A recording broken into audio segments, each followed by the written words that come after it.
Conclusion of the book, he says, after all of these different customs and traditions that have been handed down amongst these tribes, they all have one thing in common. They all have a memory or a story of a gigantic world-destroying flood.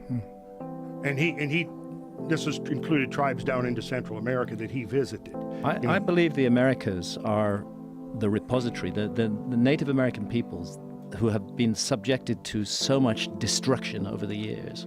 They, in their mythology, their traditions, their memories, they keep more of this than almost anybody else. It's really tragic what has happened in the Americas from the time of the Spanish conquest, the deliberate destruction of knowledge, the terrible, horrendous abuses that Native American people suffered. They are our wisdom keepers. They are the people who passed down the oral tradition and remembered the past. So not only do we have cataclysms wiping the human memory, but we ourselves actively get involved in the human memory and wipe it. We rub it out. The burning of the Maya codices by the Spanish friars, thousands and thousands. God knows what was in those documents. You know, we might have had a whole other story about ourselves if we could have had access to those, but instead we're this destructive, cannibalistic species that just goes and smashes everything to bits. It's a weird impulse that human beings have, is when they move into an area and they take over it, one of the things they like to do is destroy their icons. Destroy everything. What's going on with ISIS and all these ancient Buddhist structures, these 1,000-plus-year-old beautiful sculptures. Absolutely. And they're blowing them up, you know, Yeah. and yelling praise God while they're doing it. It's really very bizarre. It's a very bizarre inclination that we have, but it's almost like we don't want people to know. You know, it's a bizarre, almost human instinct to wipe out the past and just to constantly keep moving forward. Or is there some trauma? Is there some collective trauma, some deeply suppressed memory? Could be. That we can't quite confront?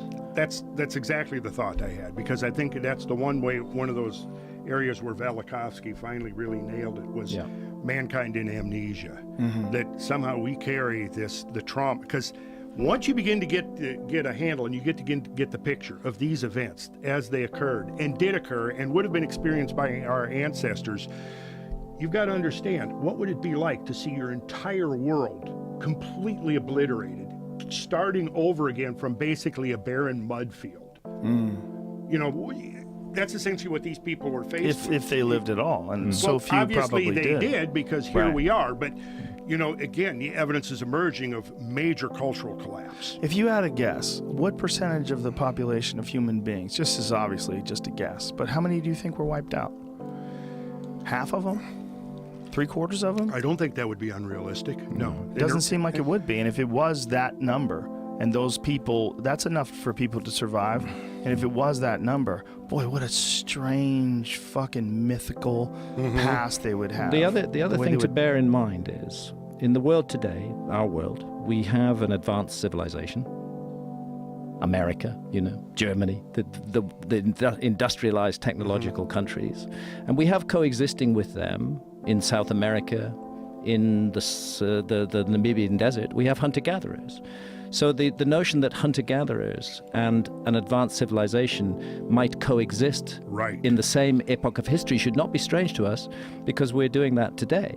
And that's what I would suggest happened before 12,800 years ago, before the cataclysm of 12,800 years ago, that there was a fairly advanced civilization that was capable of mapping and exploring the world, creating gigantic works of architecture, and it coexisted with hunter-gatherers. And who were the ones who survived the cataclysm? The answer is, the ones who survived the cataclysm were the hunter-gatherers, not the sophisticated peoples. A few of them survived, and they then settled amongst the hunter-gatherers and tried to transfer some of their knowledge and skills to them. And it's the same today. If we were to have a repeat of the Younger Dryas cataclysm today, I don't think that people from Los Angeles or London would be amongst the leading survivors. I think the survivors would be people like the hunter-gatherers of the Amazon rainforest, because they're in the business of